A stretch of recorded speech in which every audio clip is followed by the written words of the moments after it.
Over the last 2 days, I have been in some sort of a retreat here on this farm and enjoyed the benefits.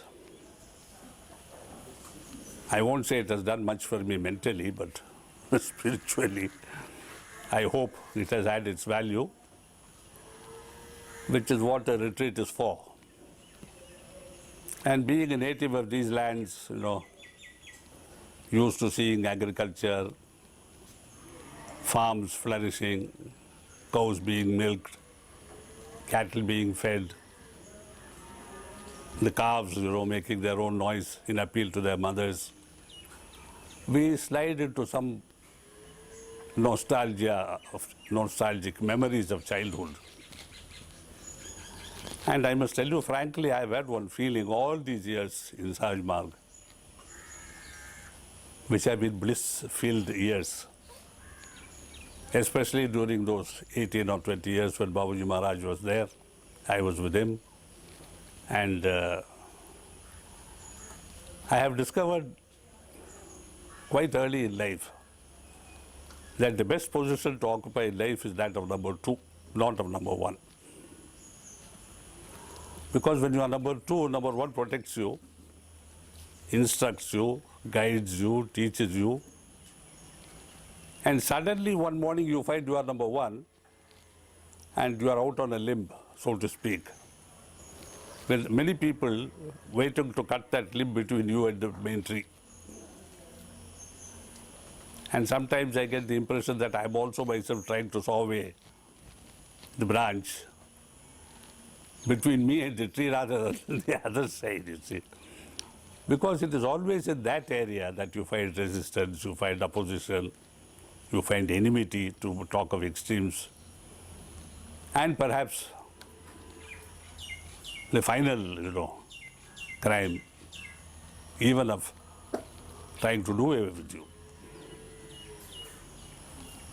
So those blissful years come back to me, but before that I had even more blissful years during my school days in Jabalpur. We had a huge bungalow in a huge compound measuring about 8 acres, which is about 3 hectares. Lush with gardens, front garden full of fruit-bearing trees, flowers, beds of flowers, rear garden being used for vegetables. And we really had it, like royalty. The trees were sparkling all night with fireflies, thousands and thousands of them. We used to sleep out in the open with mosquito nets all around our cots. And our Mali, the gardener, used to catch a few fireflies and put it to the mosquito net, you see. And a bag full of jasmine on the beds. We slept like royalty. Often I feel that all this is a dream. Neither good nor bad, not a nightmare. But a dream nevertheless, from which I will wake up and find myself back as a schoolboy in Jabalpur in my father's home.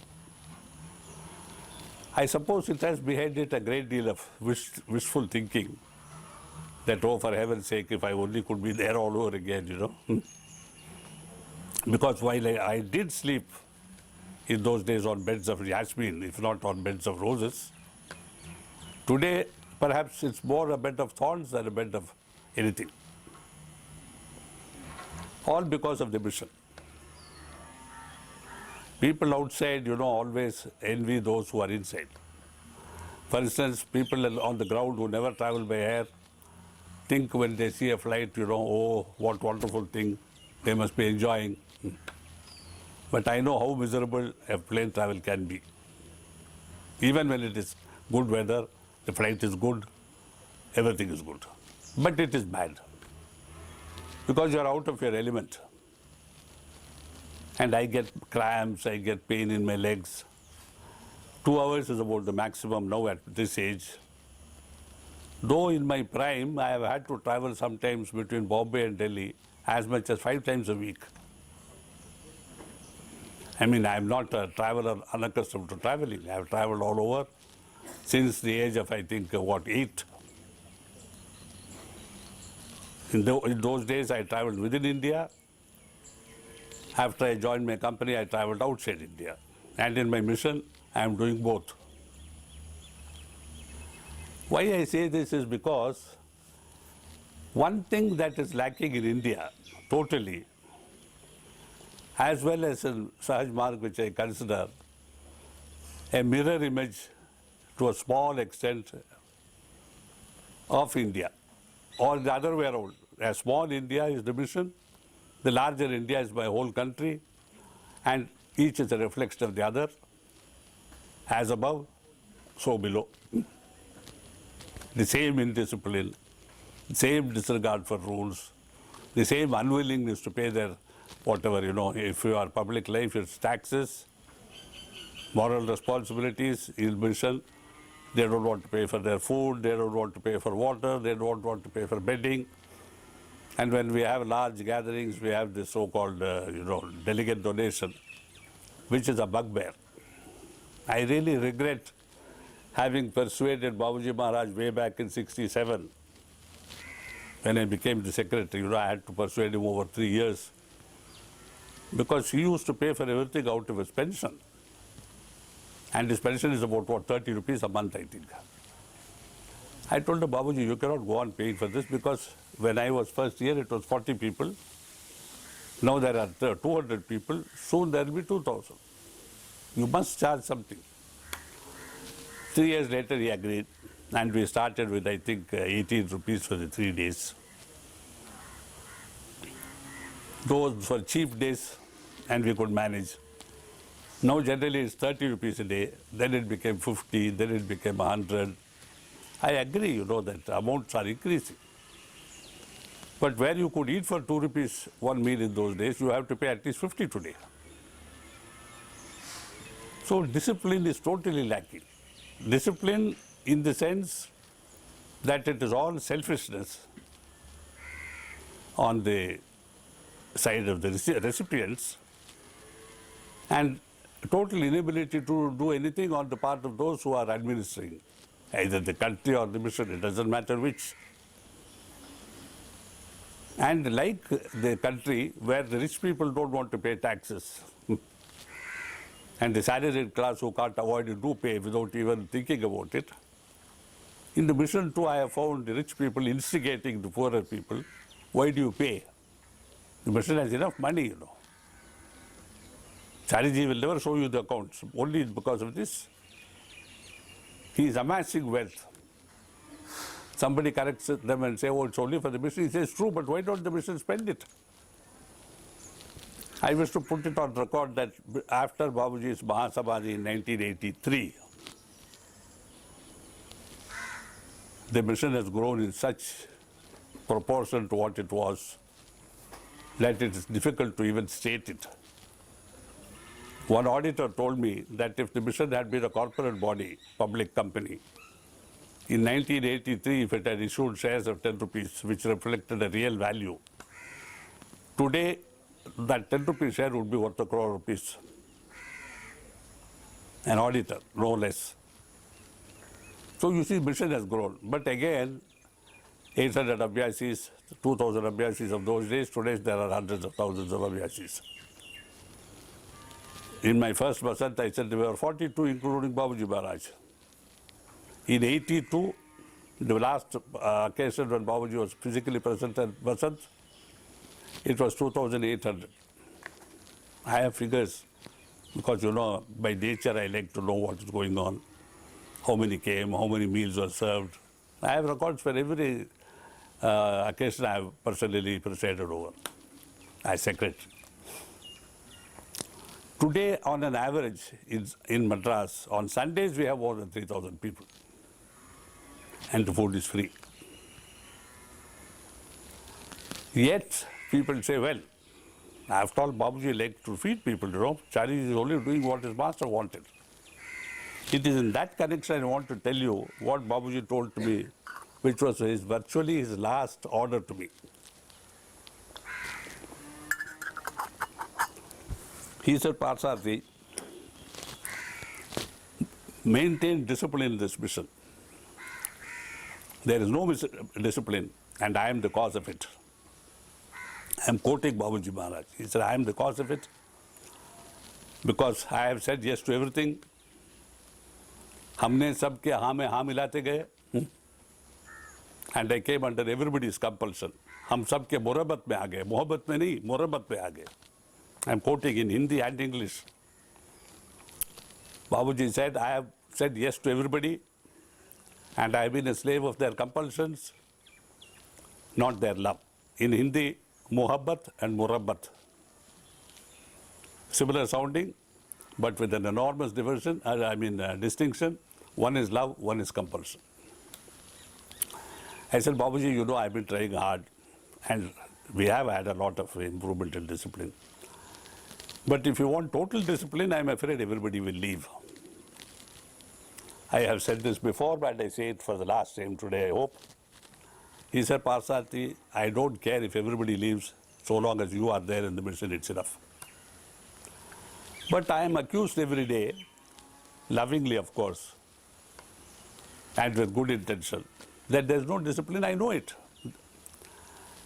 And I know I am also the cause of it. You see, because the president of the mission, Sri Ramchandra Mission, combines in himself the duty of, shall we say, the chief executive officer of the corporation, which demands total discipline, fiscal, behavioral, name it, it must be total. And he is also the spiritual head of the institution, where it demands understanding, human understanding, compassion, love, merciful attitude, willing to take on his punishment upon myself. Now the problem in maintaining discipline has been how to balance these two functions. It's all right to talk of Solomon's justice, you know. You have a baby, you cut it and distribute it. A very crude sort of justice, effective, yes. Nevertheless crude. But today you can't deal with the situations like that. And Solomon was no spiritual leader, he was just a king. Later on he has been sort of elevated to a status of what do they call the prophets. So this is a dilemma, you know. It's a dilemma in how to behave, how to administer, you know. And I have sought guidance from people, from him. And Babuji always said, always deal with love. So he created the dilemma in a sense, you know, asking me to instill discipline, maintain discipline, even if everybody left, and he said also, always do it with love. So I said, well, I suppose it's like, you know, a judge who has no personal grudge against the man who is being judged. And dispassionately you have to judge. But that is precisely what is not possible here. For instance, in our discussion, Krishna, my son, took the name of Portia, you know, who says justice with mercy. Yes, it is possible, justice with mercy. But then what is justice with mercy? If a man deserves to die because he committed a murder, do we let him off when the law demands that he be put on the gallows? Should it be considered as mercy or weakness? Would it be leaving a precedent, legal precedent? You know, we all heard of two presidents who are facing impeachment in the United States and the succeeding president pardoning him. One famous example, the Watergate Richard Nixon. Was the president right? Was he creating a precedent that every succeeding president should pardon all the sins and corruptions of the previous president, just in case he should be impeached? Are we being just because we are afraid of committing something for which we need justice? Are we expecting our God to be merciful because we need mercy? Or are we expecting a goddess to be rich and to pour her benevolence in the shape of gold upon us because we need money? Or are we worshipping God as all-knower because we need knowledge? If you think in terms like this, you always see man fashioning a God in the image that he desires that God to possess. I am sinful, I am a sinner, I need to be pardoned, dealt with justice. O merciful God, I am well endowed in odd ways, but I have no health. O God of the body, Hanuman, please bestow your power on me. I am wealthy, I have a good family background, but I am an idiot. O Saraswati, goddess of knowledge, bless me with knowledge. Are we not creating gods and goddesses according to our needs? And if it is a Rakshasa like Ravana, we worship a Kali with her 20 arms, a necklace of skulls around her neck, lolling tongue, blood dripping from it, and praying for her strength to destroy, destroy, destroy. Who are these gods that are governing this world? Are we governing the world through an image we create for ourselves and we call it a god or a goddess? This has been a very, tricky question I have asked myself ever since I was 16 or 17 when I went to Calcutta and began my education in college there. I had been to the Kali temple in, Kali Ghat, and it was a frightening deity there.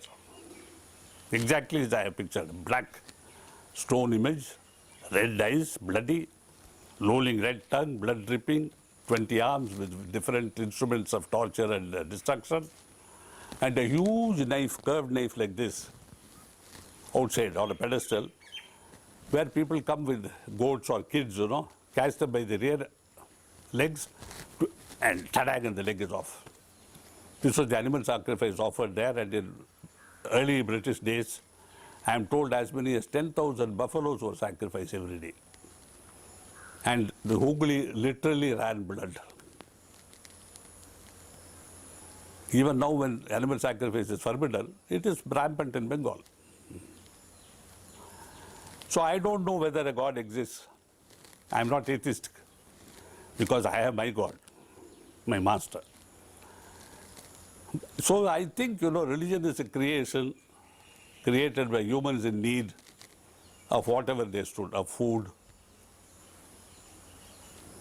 clothing, strength, intelligence, ability to do violence, ability to destroy, knowledge.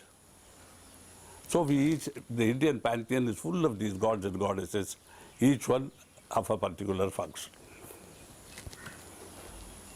So Babuji was very right when he said, they are but instruments, they are, what did he call them, functionaries of nature. Brahma the creator, Vishnu the protector, Shiva the destroyer. Makes sense. Because we worship, suppose a man wants to destroy his colleague and step on his shoulders. He would choose a boss who has no mercy,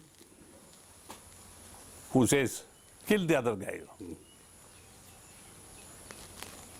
So religion is to be taken with not just merely a pinch of salt, but kilograms of salt.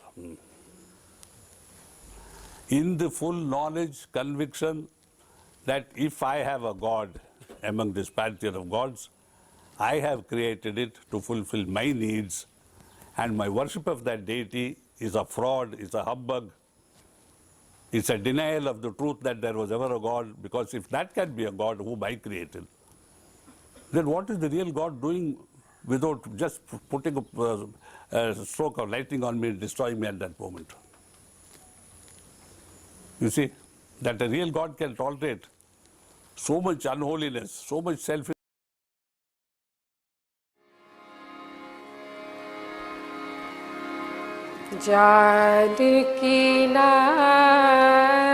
so much criminal outrage, that I dare to create a God for myself, worship it, offer animal sacrifice to it, offer children, if it's happening in Madhya Pradesh even today, child sacrifice, even by a father of his own son to get special powers. So where is this God? And there Babuji comes and says, he is in your heart, from where he can do no wrong. Because he is your conscience, and if you obey him, you obey everything. So the ultimate responsibility for our divinity or the divinity that we are seeking is on ourselves. There is no use ranting and raving about religion and saying destroy this religion, destroy that religion, This is divisive, that is corrupt, this is destructive, always killing people. No point.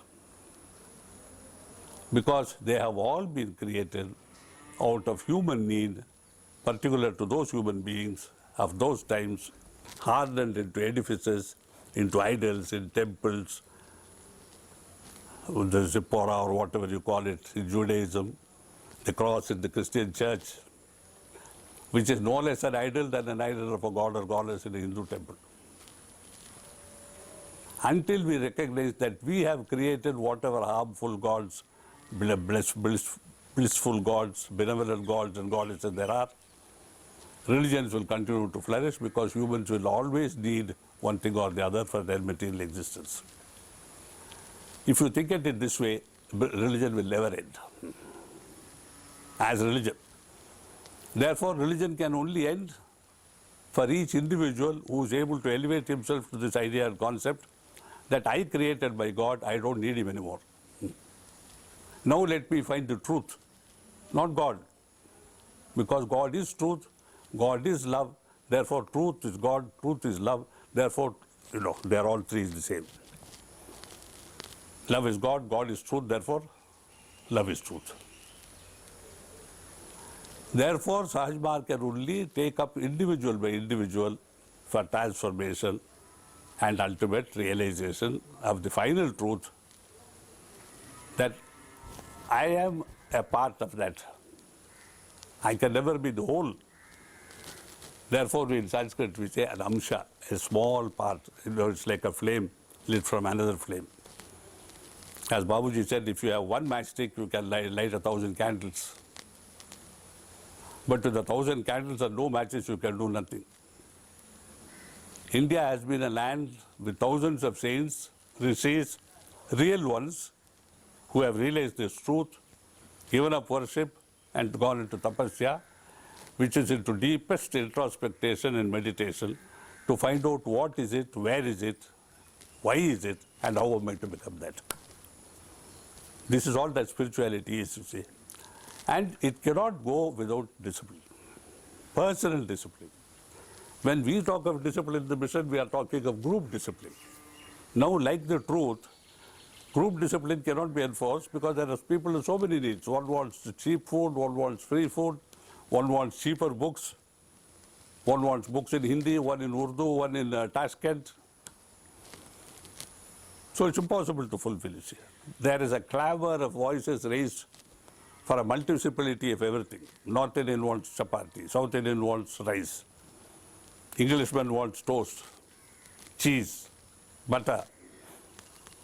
Some health-fad people, they want only nuts. I say you have plenty of it all around you, see.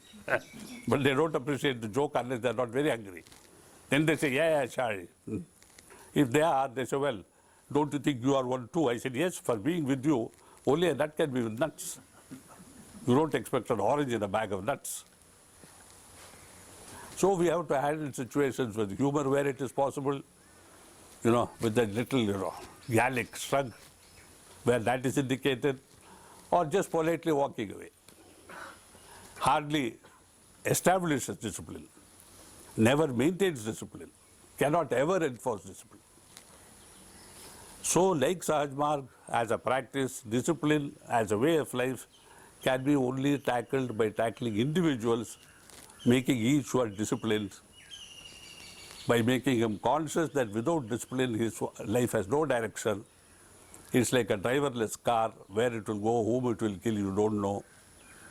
To get this message through individual after individual in an organization which has grown from a few hundred to a few 100,000 today requires the cooperation of preceptors more than abhyasis.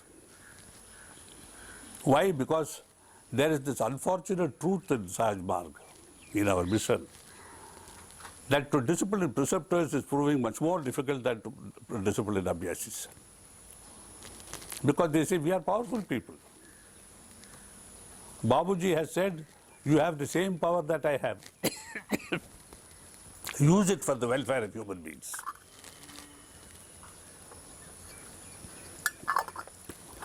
And Babuji also said, the moment I give them a certificate that they are a preceptor, they hang it on the wall and forget everything else. Look, there have been preceptors who have also said, sit here, you will get transmission from Babuji's picture. While they went around, bought vegetables, bought wheat for chapatis, fired their wives, and came back and said, that's all. There have been, there still are. And when you try to discipline preceptors, I mean, when I'm talking now myself, when I try to discipline preceptors, it's indeed very tough. It is like, trying to discipline an undisciplined child of your own. You can't beat it. Mummy says, please, don't beat it. The school says your child needs to be disciplined. Society says he doesn't have a boy, he has a brat. Like Vankatro, John Vankatro. What shall we do? The parents' dilemma is the president's dilemma, is the governor's dilemma, is the president of India's dilemma. We are just a minuscule part of India, and it is a reflection of what India today is. India is rampant with corruption, with indiscipline, with lies, with cheating in any sphere. And the more high you go up on that hierarchy, the worse it is. So you see, often I feel that we need one more avatar to descend. And fittingly, the 10th avatar or the Kalki avatar which you are awaiting is the rod of destruction. Vishnu, of course, but he comes on a horse riding, bearing in his hand something between a sword and a scythe, which is used for harvesting, and destroying, and the world is destroyed. You remember what I said a few days back, that when Babuji offered to give me the ultimate power that no human has possessed, I said no. Because he said, why? You were surprised. I said, because I don't have your patience. I will only use that power to destroy this world and recreate a new one. No problem of transforming brick by brick, man by man, goat by goat, And he laughed. And he said, Parthasarthi, when you take up my position as you have to, you will find that you cannot do it, even when you are able to do it. So this is a situation where I am able, but I cannot. Previously, it was a situation where I could not and did not have the ability to. Before that, I had a situation where I could and did. You see how, as you grow higher up the spiritual scale, you get more and more powers with less and less permission to use them, or less and less permission to use less and less of them. Ultimately, you can lose no power at all, but have to do everything with love. So spirituality can also be defined as a way of growing up, where you have ultimate power to do everything that you wish, and slowly that power you still possess, but the permission to use it is getting reduced little by little. And at the end, you have love and no power. And with that love, you have to conquer now. Love conquers all, Babuji said. So have many poets. And I must say, with no degree of surprise either to men or women, that love has not even managed to conquer women yet. So one half of humanity is excluded. This is no disrespect for women. Nor do I imply that men are cowards and cannot do anything. It is because for love to transform, you must have somebody who is willing to be transformed by that love. Isn't it? He says, okay, love me more, let me see how much you can love me. What to do? So we wait patiently, and it does happen. One cannot say it does not happen, because in God's realm, according to the old saying, the mills of God grind slowly but surely. So slowly means patience from our side, surely means action from his side. So it would appear that we have to be patient in the sure knowledge that sometime, somewhere, when he wishes, it will happen. But as a rational human being running a worldly organization, with a spiritual purpose, how far are we supposed to be patient? How long are we supposed to be patient? Does patience have a limit? When I asked this question to Babuji, he said, no, patience has no limit. You cannot wait at a bus stand for 5 minutes and be patient and say, I'm patient for heaven's sake. The moment you say, I'm patient for heaven's sake, he said, there you are not patient, you're impatient. You only waited 5 minutes, not patiently. Patience means you don't know the time, you don't know anything. You stand there, no consciousness of space, time. When your bus comes, you get in happily and you go. So you see, it's a big demand that love makes. Patience, faith, love. Your child is misbehaving, patience, faith, love. Your dog has run away, patience, faith, love. Our bingo ran away one day and everybody was in tears. We telephoned all round. Eventually, 2 days later, a girl appeared and said our dog was in the house. It was standing outside that Amma Nana, near that hotel, in the bus stand, not knowing where to go, perhaps. When this child saw it, and they are dog lovers, she took it home with her. It had no tag on its collar to show who it belonged to or anything. They kept it. Finally, somehow they got together, that house and our house, and Bhargav and Krishna went. And the moment they entered, Bingo stood up and barked. So they accepted that it was our dog and released it to us. Patience, faith. So you see, discipline has to be administered lovingly, faithful to the ideal that discipline must be established. Hopefully that patience will be established, yet in a state of surrender that with his help alone I can do it.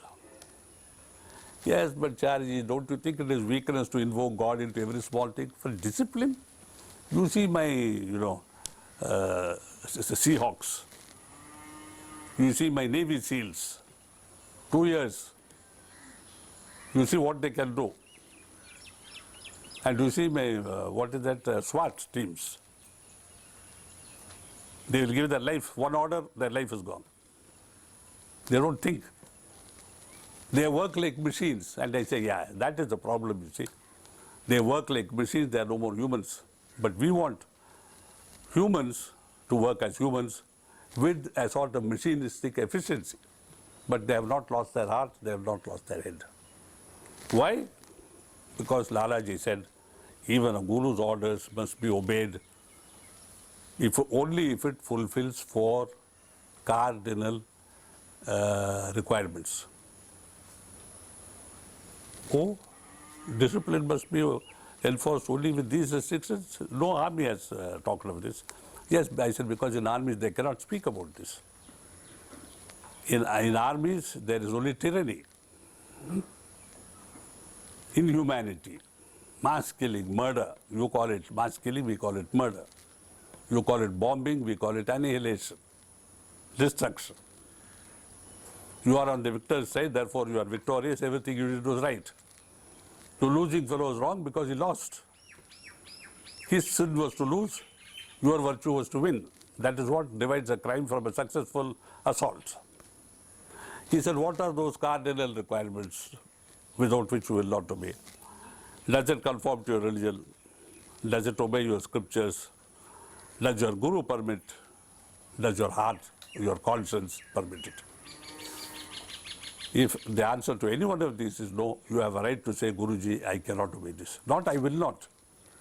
It's not a question of willingness. It's a question of can I or should I?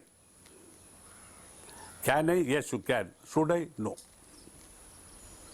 See, this was a lesson I was taught by my English class master in class 3 of Christ Church, Jabalpur.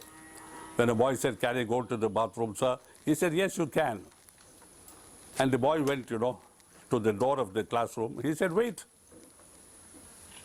Wait, William. He said, yes, sir, I took your permission. He said, no. You asked me, can I? I said, you can, of course, because you have 2 legs, God given, and you can do it. But may you go? You may not. That is permission. So you see, even the requirements of discipline, of obedience, are very characteristic of Sahaj Marg, that you obey under certain circumstances only. If my Guru told me, go and murder that man, I don't like him, I will say, sorry sir, I can't. I will punish you with eternity in hell. I said, okay, I'm prepared for it. I would choose to have it as a reward for my disobedience. But I cannot have it as a punishment for my sin if I murder that man. My religion doesn't permit it. My scriptures don't permit it. My conscience doesn't permit it. Only my Guru wants it. 1 out of 3, sorry. So you see, Sahaj Marg, at every stage, you have these apparent, oppositions of two ideas. Obedience, love. Discipline, love. Rules applied lovingly. Food given lovingly. Chastise, but with love. Punish, not at all. Love him so that he doesn't need punishment. So Sahaj Marg is full of apparent contradictions. And when I asked Babuji in the second year of my Abhyas, Babuji, everything seems to be in contradiction in your mission. He laughed and said, spirituality is the field of opposites. Spirituality without apparent contradiction is not spirituality at all. It is only the material world where you can have absolutes. So it is no wonder that armies can be disciplined, deserters can be shot. A man who has a free fall has to sign a waiver that if I die, I make no claims on the army. It is permitted. This is man-made law, that is divine law. In divine law, everything with love, everything with compassion, everything with mercy. So you see, although Babuji said, establish discipline, I have failed. I have said yes to everybody's yes. I have come under the pressures of, what did I say? Murabat, compulsion, not of love. You don't fall into this trap. I think that, every succeeding generation of spiritual people have always to face this trap, have to fall into it, have to somehow emerge from it victorious within themselves, still perhaps with some degree of failure as far as the satsang is concerned. Why? Because as Babuji Maharaj said, animals, birds, beasts, they respond to love. Human beings, they don't. I said, but why, Master? Only human beings know what love is. Dogs don't love each other. Cows and bulls don't love each other. Birds don't love each other. He said, yet they respond to love. I said, why? He said, they have no selfishness.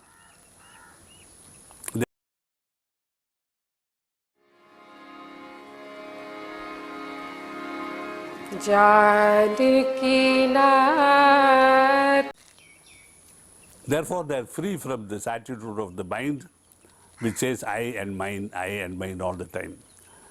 This is me, this nest is mine. This is me, I kill this, therefore I will eat it, nobody else shall eat it. No. Only the human suffers from this. Therefore, the human needs a guru where nothing else in creation needs a guru.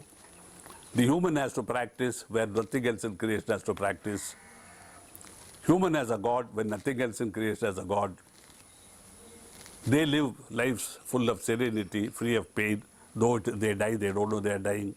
They are hurt, but they don't weep. So it is at the human level all these things come, and it is with the humans that you have to deal, and therefore you have to deal with compassion, love and mercy. All over again, see. Why I am saying this is because I am addressing this particularly to our preceptors in India, abroad. In some parts of this world, there is more resistance to discipline, although they are better educated, more cultured. They need not be selfish because they have everything, yet they resist discipline with all their might. They have mottos like liberty, equality, fraternity. But there is no liberty, there is no equality, there is no fraternity. They're only words. Then you have countries where they say the war to end all wars, and it has been going on for centuries. And it will go on for centuries. Why? Oh, that was a failure, but this war will surely end all wars. Our preceptors have to learn that, first of all, they have to become disciplined.